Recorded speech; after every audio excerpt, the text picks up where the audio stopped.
Assalamualaikum warahmatullahi wabarakatuh. Pernahkah Anda berbohong dan kemudian menyesal? Jika pernah, apa yang Anda lakukan? Biar saya tebak, mungkin Anda akan melakukan salah satu alternatif berikut ini. Yang pertama, mengakui bahwa Anda berbohong dan melakukan klarifikasi serta meminta maaf. Atau yang kedua, diam saja, dalam hati sudah sadar kalau bohong itu dosa dan berjanji untuk tidak melakukan lagi. Tidak perlu meminta maaf, yang penting sudah berjanji pada diri sendiri untuk tidak bohong lagi. Dan yang ketiga, malulah kalau ketahuan bohong. Maka terciptalah kebohongan-kebohongan lain untuk menutupi kebohongan yang pertama. Jadinya kebohongan berantai. Bukan pembunuhan saja yang berantai, tapi kebohongan pun bisa berantai. Orang lain mungkin tidak tahu kalau Anda bohong, tapi apakah Anda dapat hidup tenang berada dalam lubang kebohongan? Kalau sudah sekali berbohong, biasanya akan diikuti oleh kebohongan-kebohongan lainnya. Contohnya, percakapan di sebuah kantor di pagi hari, teman bertanya, "Kamu sudah sarapan?" Kita menjawab, "Sudah," padahal belum. Teman tanya lagi, "Sarapan di mana tadi?" Kita menjawab, "Di warung depan rumah." Kita sudah 2 kali bohong. Lalu teman tanya lagi, "Sarapan pakai apa?" Kita jawab, "Sarapan pakai nasi goreng." Kita sudah 3 kali bohong. Teman tanya lagi, "Besok aku nitip nasi goreng ya." Dalam hati kita, mau beli di mana nasi gorengnya? Orang aku bohong kok. Tapi biar nggak ketahuan bohongnya, kita jawab, "Ya deh, besok aku beliin." Kan repot sendiri jadinya kita. Terus teman bilang, "Tadinya sih mau gua traktir, tapi karena lu udah makan, makanya gua sarapan sendiri deh." Coba dari awal Anda jujur, kan bisa makan gratis dan gak susah nyari nasi goreng buat dia besok pagi. Kita pernah mendengar nasihat orang tua yang berkata, sekali Anda berbohong, maka Anda mempersiapkan kebohongan berikutnya. Kebohongan adalah candu, apalagi kebohongan itu mendapat pujian dan respon yang positif bagi yang dengar. Pertanyaannya adalah, kenapa orang itu bisa berbohong? Kasus yang paling sering adalah ketika orang tersebut dalam keadaan kepepet, maka orang itu akan berbohong. Tapi sebenarnya banyak alasan lain yang diakui oleh sebagian besar orang untuk berbohong. Seperti dia tidak mau menyakiti perasaan orang lain, atau ia ingin menggandalikan situasi, atau hanya ingin mengambil keuntungan untuk dirinya sendiri. Padahal apapun alasannya, kebenaran adalah fakta yang paling baik untuk didengar. Lagi pula, Anda harus berhati-hati. Jika sudah pernah bohong, pasti Anda akan kecanduan untuk berbohong lagi. Kenapa? Para ahli mengatakan bahwa kebiasaan berbohong tergantung dengan respon otak seseorang manusia. Jadi begini, jika seorang berbohong, maka bagian otak yang paling aktif dan bekerja ketika itu adalah amigdala.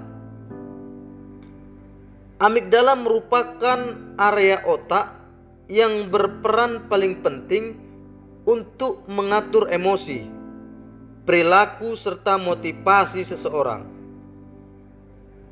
Pada saat orang berbohong, pertama kali, maka amigdala akan menolak perilaku yang Anda lakukan itu dengan menimbulkan respon emosi. Respon emosi ini dapat berubah rasa takut yang muncul ketika pertama kali berbohong. Ketika Anda berbohong, pasti berbagai fungsi tubuh akan berubah, seperti detak jantung makin cepat, berkeringat, bahkan hingga Anda gemetaran. Namun, saat tidak terjadi hal-hal buruk pada kita, padahal kita sudah berbohong, maka amigdala akan menerima perilaku tersebut dan tidak lagi menerima respon yang sama. Artinya, otak kita akan beradaptasi dengan kebohongan tersebut. Di awal Anda melakukan kebohongan, otak Anda menolak perilaku tersebut dengan membuat respon emosi karena Anda takut kebohongan Anda akan ketahuan. Namun jika Anda melakukannya berkali-kali, apalagi ketika kebohongan pertama berhasil, maka otak justru akan beradaptasi dengan kebohongan yang Anda lakukan.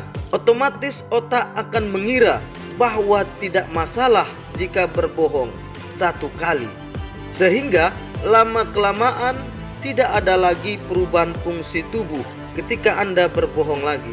Selain itu, hal tersebut menandakan bahwa respon emosi Anda terhadap kebohongan kian berkurang. Pada akhirnya, berbohong menjadi sebuah kebiasaan dan Anda akan menjadi pembohong yang profesional. Jadi jangan heran bila ada orang yang terbiasa dengan kebohongan demi kebohongan, bahkan kebohongan tersebut merupakan kejujuran bagi dirinya. Untungnya kita manusia ini bukan boneka Pinocchio yang ketika berbohong hidungnya bisa panjang. Banyak dari kita menganggap satu kebohongan kecil tidak akan berpengaruh apa-apa. Padahal satu kebohongan kecil itulah yang membuka jalan bagi dia untuk melakukan kebohongan besar. Bohong dalam ucapan, bohong dalam kesaksian, bohong dalam pemberitaan dan sebagainya merupakan salah satu tanda-tanda kemunafikan. Kebohongan adalah